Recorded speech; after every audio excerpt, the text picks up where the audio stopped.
Pretty good. All right. Hello, everyone. Jose Ballesteros here representing the McNair Scholars Program. Going to be talking about the program in a little bit along with Lolita. We'll be talking about camp. I think one thing I want you to notice is that we're essentially, I consider ourselves sister programs. You're going to see that we're going to have programs that are going to have a lot of the similar aims at the end of the day, but they're going to be maybe different by name and maybe slightly different in the way the activities that happen in the programs. But you'll see again that the end goal of both of our programs is going to be very similar. So feel free to definitely make sure, or I shouldn't say feel free, make sure to sign in for us, please, so we have that information. What I'm going to try to do is give you some general information about McNair. Also let you know about the UC Davis program that we have over there at UC Davis, but I also want you to know that McNair is also at about 160 universities throughout the U.S.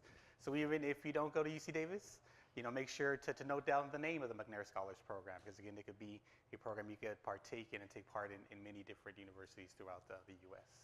So. Okay, great. Can you hear me? Everyone can hear me? Okay. So my name is Lolita Atkins, and I am the program manager at the Undergraduate Research Center at UC Davis. And again, I will reiterate, if you have not signed in, please take a moment to do so now at the back end of the room. And I would ask that staff sign in as well. Really important for us. We like to keep track of our numbers. That's part of the program requirements as well. So thank you. And thanks for having us today as well. Again, my name is Lolita Atkins, and I work at the Undergraduate Research Center on the UC Davis campus.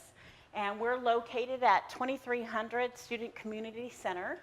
And we operate from 9 to 5, Monday through Friday. And all of our information can be found on our website at urc.ucdavis.edu.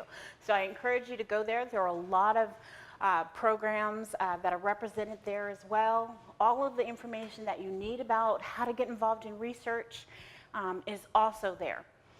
So one of the things about UC Davis is it's a well-known research institution. So our goal is to have all students, all undergraduate students, participate in research. And excuse me, I'm going to interrupt the three of you that just came in. If you don't mind, please sign in. Thank you. So we are open to all students. We serve all students doing research.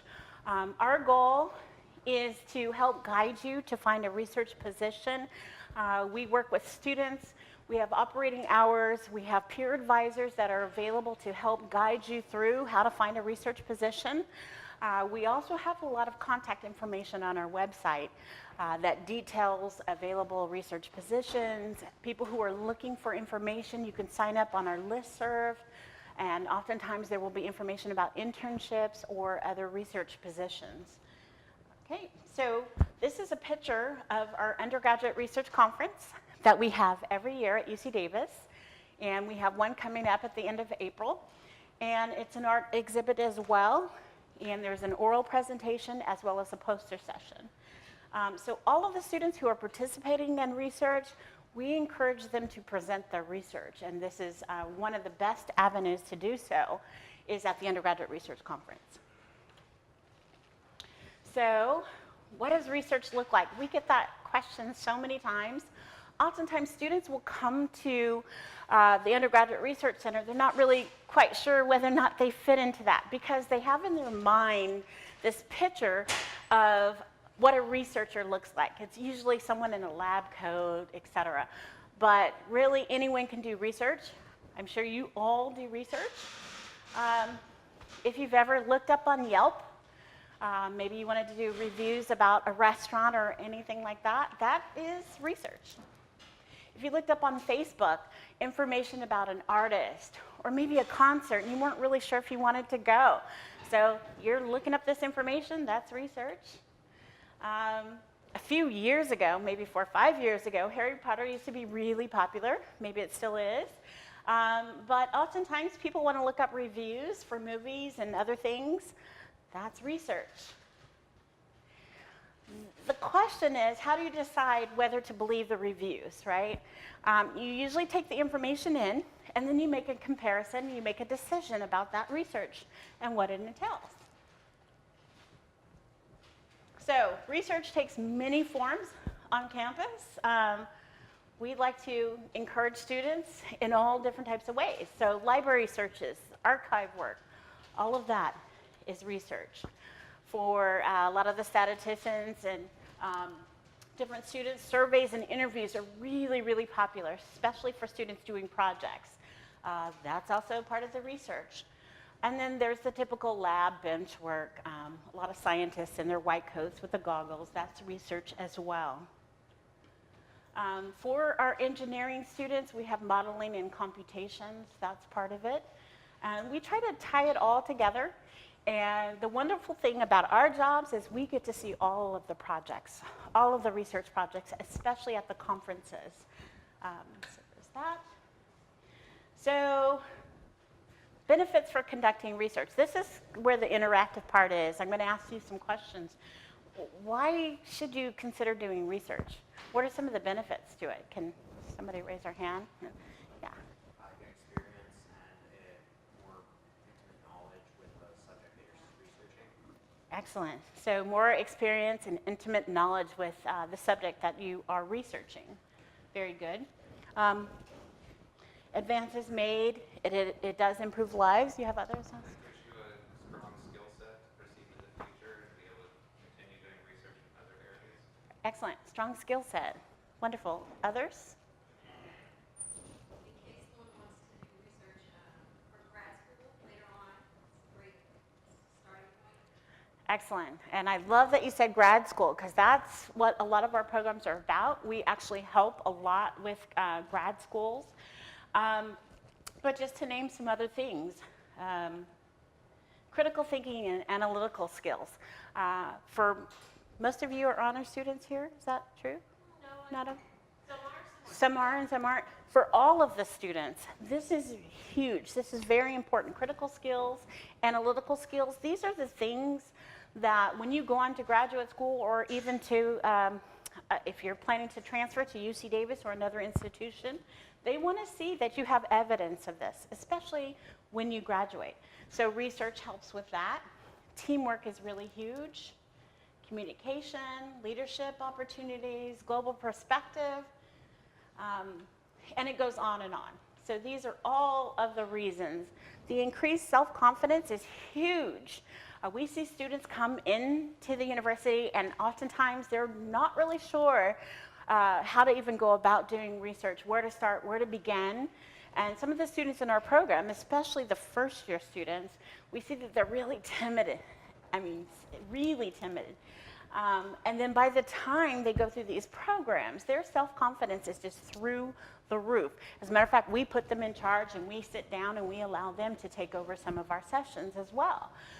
So that's one of the things that I really enjoy. Connecting with faculty, this is major.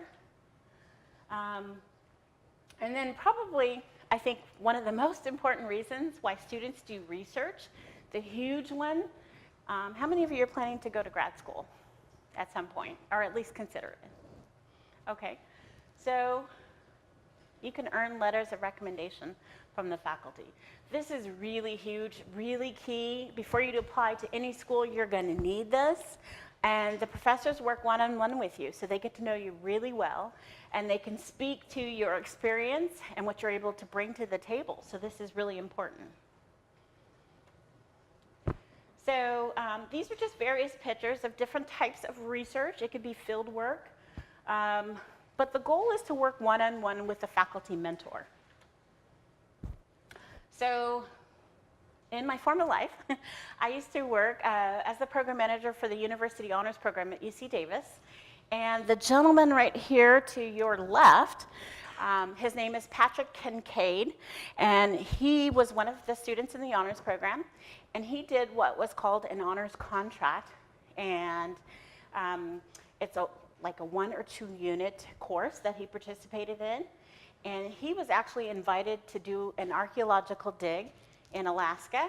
He was the only undergraduate student invited to participate, and he did this along with world-renowned faculty. So they were super impressed with him. They liked his work.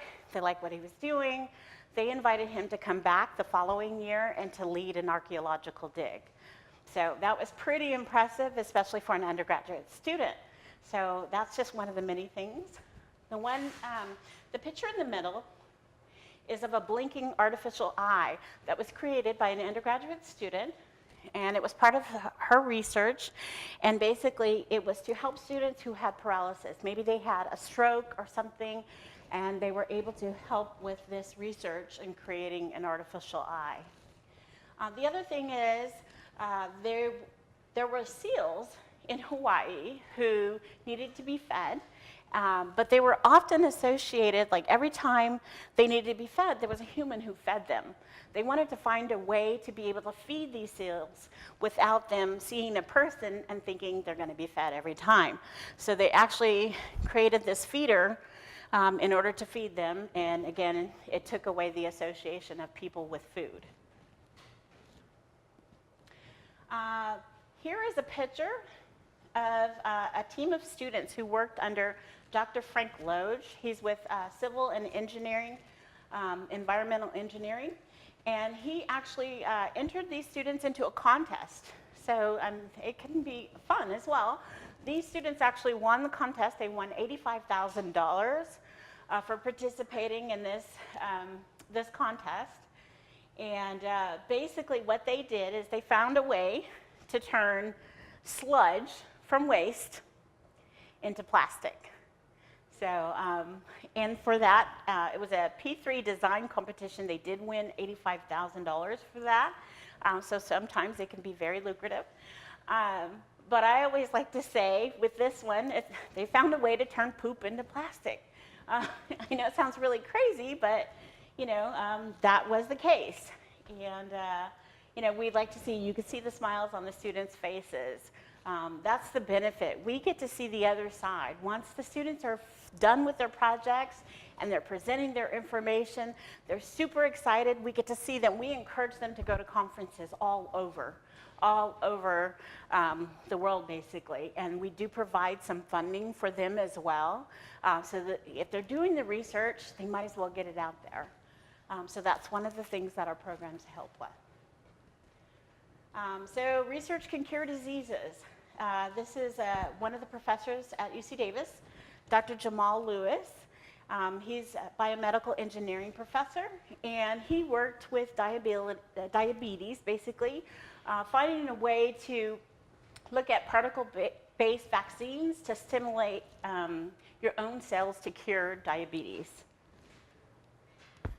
This is another professor at UC Davis, Dr. Manuel Calderon de la Barca Sanchez, professor of physics, and he studies hot matter, which is really cool. Basically, you take the neutrons and the protons and you get them going and clashing together really super fast. It creates this matter that makes these brilliant, beautiful pictures. I think it looks like an eyeball, an iris, and all of that, but really beautiful pictures that come out of that. They also have very interesting qualities as well. So the part that I really am here to talk about are the programs that help facilitate the research. So we have the CAMP program and we have the MURPPS program. The CAMP program is the California Alliance for Minority Participation in the STEM fields. And MURPPS is mentorship for undergraduate research participants in physical and mathematical sciences program. So with the MURPPS program, it is a 4-year program. It starts off for first-year students, first and second-year students. They actually take courses. But it's also for transfer students or current juniors and seniors on the UC Davis campus. And basically, the students have to find a research project. They're working one-on-one with the faculty mentor.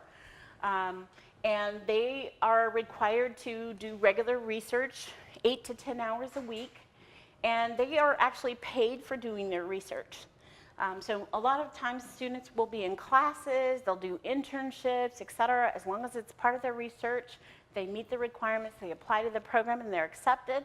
We then have certain guidelines. They're required to do programming. The programming is all geared towards getting the students into graduate school. So they're doing a lot of professional development as well, talking about the personal statements, applying to graduate school, et cetera. And students are paid a quarterly stipend of $800 per quarter. So to be eligible for that, students have to be declared MPS major. They have to be in good academic standing, have and maintain at least a 2.7 GPA. They also must be a U.S. or permanent citizen. And preference is given to first-generation STEP or EOP students that are a part of UC Davis. So for the CAMP program, the goals are really similar. The students are selected, however, over the summer. They can participate in a summer research program, and for doing so, they do receive $3,200 for that summer. The goal is really for the students to be able to do research full-time, so they don't have to work. So we're able to provide a scholarship for that, basically. The stipend is $3,200, and it's for, generally it starts in June, and we do this collaboratively with other research programs as well. It starts in June, and it ends in August. So for that, students have certain requirements. Again, they have to attend regular programming throughout the quarter. During the summer, students also get free GRE prep courses that they're able to participate in. And that is, normally it's $1,000 for that course, and that's something that our program provides for them for free. And during the academic year, they can also receive a stipend for doing their research. They receive $800 per quarter. Again, the goal is you're going to be working in the lab or on your research, so therefore you should not technically have to work. That's what our program helps with. With the CAMP program, I do have to mention the Bridge to Doctorate program. A lot of the students who wind up graduating and who are part of what is called the Louis Stokes program, it's part of CAMP, these students are eligible to apply for the Bridge to Doctorate program. Basically, this program is offered at all of the UCs except for San Francisco, and each year it goes to different campuses. So depending on what you're doing, if you're part of the CAMP program, you can apply to this. This year it's at UC Davis. Next year it will be at UC Santa Barbara. Students apply. If they are accepted, they get a full ride for graduate school. So the eligibility for CAMP is you have to be a declared STEM major, again in good academic standing with a 2.7 GPA or higher, must be a permanent or US citizen, and then the preference is given to first generation. Actually, this is a requirement as part of NSF grant guidelines that they do have to be a member of the underrepresented groups.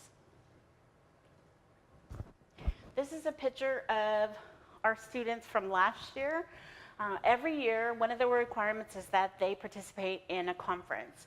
So every year, this conference is held at UC Irvine, and these are the participants there. They are judged on their presentation. It's a scientific poster presentation.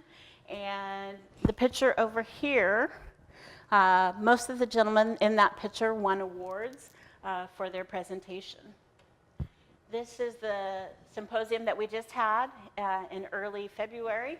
And the students, once again, this time all females, the picture on the far right, they won awards as well for their presentation. So SACNAS is Advancing Chicanos and Native Americans in Science. It is an annual conference that is held every year in different places. And this is one of the conferences that we actually encourage our students to participate in. SACNAS is really open to everyone. It does not matter, as long as you're a STEM major, it doesn't matter whether or not you fit a particular group, it's open to everyone. And it's a fantastic conference where you have a lot of people coming. They're basically talking about their research, their experience, very professional people, people who've started their own businesses as a result of their doing research as an undergraduate student or graduate student. It's really inspiring. So whether or not you go to UC Davis or anywhere else, this is a conference. They do have scholarships. If you are a STEM major, they have travel awards. They'll pay for your entire trip. So you can look up SACNAS, check it out. I encourage you all to attend just because it's a phenomenal conference. It's always a great motivator for me as well. So one of the things I did mention was the Undergraduate Research Scholarship and Creative Activities Conference. This is a conference we hold every year at UC Davis, and the number keeps growing and growing and growing. This year we're at 738 participants. It is free and open to the public, so you are more than welcome to come. You can bring your family, your friends, etc., and just take a look at some of the things that are offered. It's Friday, April 28th, and Saturday, April 29th. The 28th will be a poster presentation. It's this huge conference. It goes really quickly, very fast, where all of these students are gathered together at the ARC, the Activities and Recreation Center at UC Davis, and they're presenting their information. I heard one parent who came out of that conference, and she was like, wow, that's like a science fair on steroids, just because it's really high-paced and a lot of energy, and it's a lot of fun for our students as well. Students have already submitted their abstracts. We're looking forward to it. We also have the oral session, which is held on Saturday, and then the art exhibit, which is a part of the Friday exhibition as well. So, application process. To be considered for either camp or MURPPS, you do have to submit an application. A letter of recommendation is required from faculty. For transfer students, a faculty member from your community college is perfectly fine. Also, a copy of your transcript is required, and applications are reviewed by a committee, and selected students will be called in for an interview, and then we usually notify students in mid-April. This timeline is completely different for transfer students. I'm aware of that. So one of the things that we do, applications are normally due March 3rd, but for transfer students, we accept the applications all the way through fall. So there is that. Again, for more information about any of this, you can go to urc.ucdavis.edu and check out our programs. So that's pretty much it for my talk.